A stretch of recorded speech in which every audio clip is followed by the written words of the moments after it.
During the 1992 presidential campaign, as a presidential candidate, Bill Clinton challenged all Americans with his Rebuild America initiative. He challenged the Department of Defense to search for innovative programs which would serve local communities in need, while at the same time providing realistic military training benefits.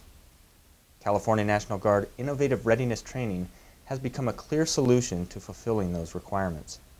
The goal of the IRT program is to be the premier training platform for units preparing for overseas deployment. Coming out here to California and working on one of the reservations around the border, they're able to bring the skills that they have as a citizen soldier and help the local community. It makes a big impact. Our mission is twofold. The first is to provide units a real-world training scenario to prepare them for deployments to Iraq, Afghanistan. We train engineer units, transportation units, medical units, and we do this by deploying them to California in an environment similar to what they would see if they were to deploy to Iraq or Afghanistan. For example, engineer units will come out and they'll work in the terrain out here in San Diego County. East County is reminiscent of the mountainous terrain you would see in Afghanistan, and even out here in West County we have some areas that are very similar to Iraq. This type of terrain actually is exactly what we need to train in, to prepare, because it teaches them proper hydration.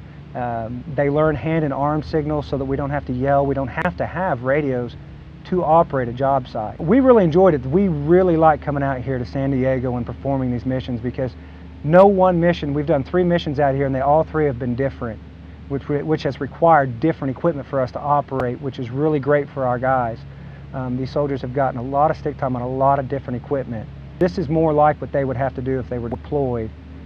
And they enjoy wearing the hard hat much more than wearing a Kevlar. California has a lot of different programs as far as the medical is pretty robust. We're able to rotate through the Quinoa Clinic up at the Hoopa Indian Reservation. It's a large modern clinic. This provides an opportunity for all different medical services, technicians, doctors, nurses to rotate through the clinic and staff it just like they would if they were to fall into a combat support hospital overseas. I think the experience has been wonderful. I know our soldiers love it. They get to actually use their MOS here, and from radiology to our EMT soldiers to lab, they've all got to have an experience and share their experience as far as their MOS and be able to apply that in a real-world situation. Medical units rotate through the clinic and they treat a myriad of patients, everything from acute care to doing things like patient administration and records and so forth. So you get an opportunity to come out and do the real thing with real people, with real situations, with things thrown in the mix that maybe we don't prepare for during the drill. You don't really get to see how effective your drilling or your training time is. And so with this kind of situation, we get to see where we need to kind of lace up the boots tighter. The clinic is generally understaffed, so it provides a good opportunity for all the medical personnel to see a lot of patients while they're there, because it is a functioning clinic. And when medical units are able to rotate through one of the reservation clinics and actually treat children and young adults who previously may not have wanted to come into the clinic, it gives them a good feeling like they accomplished something. The people that I've interacted with, they were very friendly and very hospitable. Just welcoming us and telling us about their culture, and very accepting and appreciative that they were here and helping them out, in whatever way we can. As far as the engineer projects go, we're doing everything from horizontal, vertical construction. Now we're tacking some fencing up on that border. It's more real life training instead of like reading about it in the books and how to do stuff. You're actually seeing it. It's putting your technical skills to use. We did a project 2 years ago. We did some culverts up there, and we just went back and took some pictures and got to see the finished project. And that's really neat. I mean, yeah, I would recommend having other units come out here other than engineer units.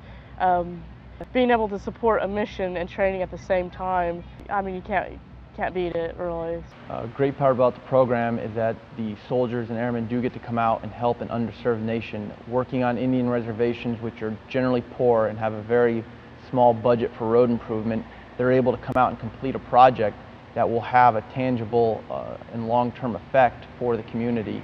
This has been a road improvement, and we're doing a lot of widening of the road and putting in, taking out field dirt, and then we're putting in culverts. To me, the IRT is like a real-world project that we can put our skills to work, and we can do things that we already want to do, and we're getting better, and it helps the people on this post and helps us take back a good experience to our units back home, and it helps everybody. We've improved roads that were previously one lane wide and didn't allow for the community to leave the reservation in a time of crisis or emergency. It also prevented emergency services from being able to get into the reservation. Widening a road to a 2-lane like we did up the Mesa Grande is going to provide an increased level of safety for the local community. Innovative readiness training program is innovative because we are able to take military assets and find a solution to civilians or communities' needs or issues. We can use military assets in ways that they're not normally used in a training mission. A unit may deploy to where they have AT forecasted, and their training for an engineer unit may be just digging a hole in the ground and filling it back in. Deploying out to a local community like an Indian reservation and building roads for them, or building patrol roads and maintaining patrol roads that agents use every day while they're doing drug interdiction missions, allows us to find a way to solve an issue. And really there's no limitation of what the IRT program can plan. It's just a matter of what the military can do. California's Innovative Readiness Training, or IRT program, is now beginning the fiscal year 2010 season with engineering projects at the La Jolla and Mesa Grande Indian reservations, providing road improvements for the residents there and increasing access to critical infrastructure. IRT continues its support of the Hoopa Valley Tribe's medical and dental clinics for the 4th year in a row, providing increased health care and improving the quality of life. The IRT program continues to train soldiers and airmen in their areas of expertise, preparing them to better meet our nation's needs, while giving back to the community a tangible end product contribution of valuable medical services and engineering projects. Minimal cost, maximum training. This dual benefit has made California's IRT program the premier training platform for units in all branches of service across the country.